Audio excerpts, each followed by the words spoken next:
He sold, he was a presenter on Top Gear. This man knows more about the world of classic motors than certainly I do. He is the one and only, ladies and gentlemen, give it up, Mr. Quentin Willson. Wow, what a crowd, Michael. How are you? I'm very well, Quentin. Always a real honour and a privilege to share the stage with you. Well, likewise, because we go back a long way. A long, long way, Mike. Two old car dealers. Look at us now. So Quentin, very excited, because first of all, I want to tell the people out here that you've got some amazing news. We've got this brand new show to look forward to, the Classic Car Show with Jodie Kidd. Tell us, not about the car show, just tell us about working with Jodie Kidd. Okay, well, I've spent the last year doing this classic car show that you've all been waiting for, called The Classic Car Show, and Jodie presents it with me, and she's great because she just gets into anything and drives it. We had her up on a banking, in a car obviously, in a Bugatti 35B in France. She drove a GT40, she drove a Camaro SS across the desert, and she's just great, absolutely. She drives really, really well, and is obviously wonderful to look at and great to work with. Supermodels, they're not as bad as people say. She hasn't thrown a telephone yet at me, and we do these links in the studio in Brooklands where we're just like a husband and wife couple just arguing, and we drove down the PCH highway, Highway 1 from Los Angeles to San Francisco in a 68 Buick convertible, 600 miles together in this car with the hood down, smoking furiously. And we didn't argue, we had a lovely, lovely time. So she is great, but you'll see lots of cars you love. Corniches, Keith Richards' Ferrari 246 Dino, TR7, so it's cheap stuff as well. Ferrari 250 California Spider, D-types, E-types, and it's proper old school classic car porn. It's a magazine format show. It's not format driven. We're not going to be ripping Mike's format off by restoring cars. We're just showing you the cars you love, telling you why they're so great, and seeing some beautiful, because we've got a lot of Top Gear cameramen who have defected from the Cold War that is Top Gear and come and work for us. So the same production values as Top Gear, but all these lovely, lovely cars, and also how to buy them. I mean, I'm you know, the Rolls-Royce Corniche I bought for 25 grand, that's in the show, which is now worth 50 grand, and things like that. So it's just good old-fashioned telly with content, ladies and gentlemen. Fantastic. And that's what we want. When can we see it? When can we see it? Beginning of February 2015, Channel 5, and it goes out across the world with Sony. So it's like Mike, and Mike's got it so right, because he's now filming in LA. 3 months of the year. No, 6 months of the year in LA, 6 months of the year in the UK, so we don't see a winter for the next couple of years. And I got off a plane in LAX all bleary-eyed after a 10-hour flight, and who's there at the gate? Mike. I mean, it was just surreal. I was waiting for my daughter to get off the plane. She comes to see me in LA just a few weeks ago, and Quentin got off the same plane with his family, and I'm standing there, and as he come through, I went, "Mr. Willson, sir, it's your chauffeur. I've got you a 62 Bentley in the car park. Shall I take your bags?" And he was looking at me going, what the hell's going on? What the hell's going on? Quentin, very excited about this new show of yours. We're looking at some of the images here on the screen. You're right, it looks... That is Keith Richards' Dino, 246 Dino. They let me drive that in Monaco for an entire day. There's the old Corniche, Khashoggi's Corniche, 25 grand. Lovely.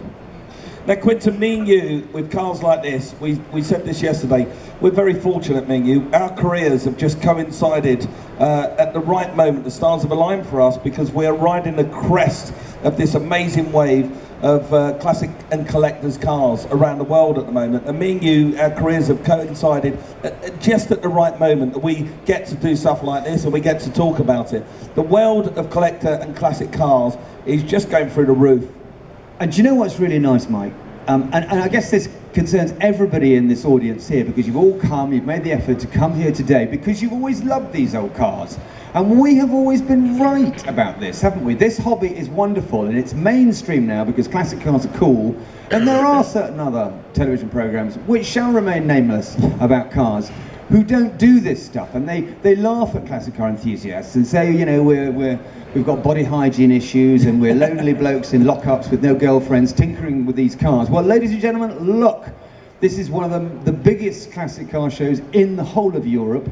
All these cars out there have rocketed in value. They're all hugely desirable, hugely cool. Taylor Swift's latest single has a video in it with an AC Cobra and a Jaguar XK150S convertible. So classic cars are hot, but then we've all known this for years, so it's a fantastic vindication.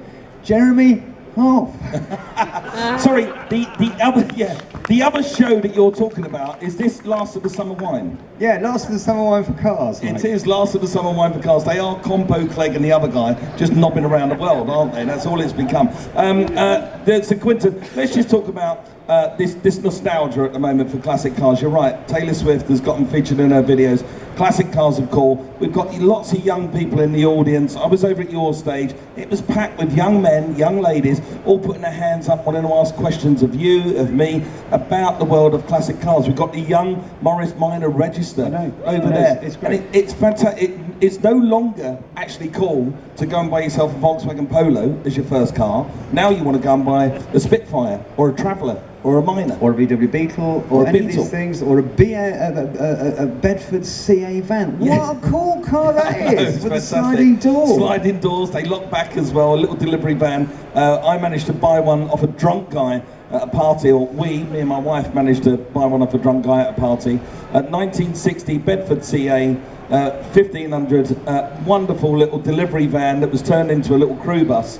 And it's epic. This little thing is epic. It was one owner from new. It was hand repainted by hand in 1969, and they put love and peace on the side. And I bought it and rescued it, and I'm leaving it exactly as it is because me and you can now share this with the world. The value of cars at the moment is in originality. It's all about the originality of the cars. Cars that have been restored, yes, they've got their value. But if a car's got the originality that goes along with it, with paperwork, if it's still got dirt under its fingernails, it doesn't matter. The value is in the originality of these cars. But what I think is really important to tell the audience is that there are still cheap cars out there. And I mean, yesterday at the Silverstone auctions, an MGB GT, it was a 67 chrome bumper car, really quite nice, made 3,500 quid. Now there are only 200 chrome bumper MGB GTs left in the UK, so that was a steal. That car's worth 10,000 quid. In America, there are loads and loads of cheap cars. I've just come back from LA, as I said, and I bought a Mustang, a 260, early 64.5 convertible, Rangoon red, white interior, power top, automatic power steering, 12.5 grand. Stop winding me up about this bloody Mustang. It's not an expensive pastime. All these £1 million Ferraris and Aston Martins, forget those. It's the cheap, accessible ones we're interested in, and they are still out there. And you can have these cars for free. You could buy the MGB for 3.5 grand yesterday, run it for a couple of years, sell it for 6 grand. The car's been free. What is there not to love? What is there not to love? He keeps winding me up about this Mustang that I'm desperate to own off of him. Quentin went over to LA on holiday, managed to buy himself, steal himself a Mustang, give £12,000 for it, put it on a ship, land it back here, owes 15 grand, drive it around for a year, 2 years, have fun in it, get your picture taken in it, sell it for 25, 30 grand in a couple of years' time, and have a holiday in the process. I mean, it's a no-brainer. And me and Quentin, we're no different from you. We are the same people as you. You can buy an aeroplane ticket, you can go and do it yourself. If we can do it, you can certainly do it. It's just about having the guts, having the nous, making sure that you buy the right thing. It's as simple as that.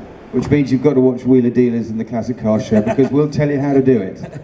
Is there any other shows other than our shows? I don't think there None is. that count, Michael. None that count. No, definitely not. So, ladies and gentlemen, it's been an absolute honour and a privilege to have Quentin here at the Classic Car Show. We've had him here for the last few years. We always fill up the hall every time he appears on stage. Look at this wonderful crowd.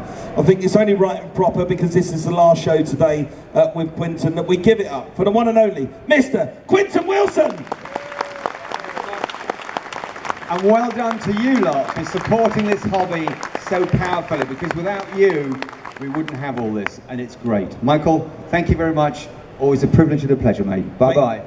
Thank you very much, Quentin. I'm actually going to go over to Quentin's stage in just a minute time, and we're going to kick back, relax, and we're going to talk about classic car ownerships over at E Stage, the Motoriety stage, over in one of the further halls. I hope you enjoyed that as much as I did. It's absolutely fantastic. I'm going to be bringing Edd China back on stage in just a few moments' time. We're going to be talking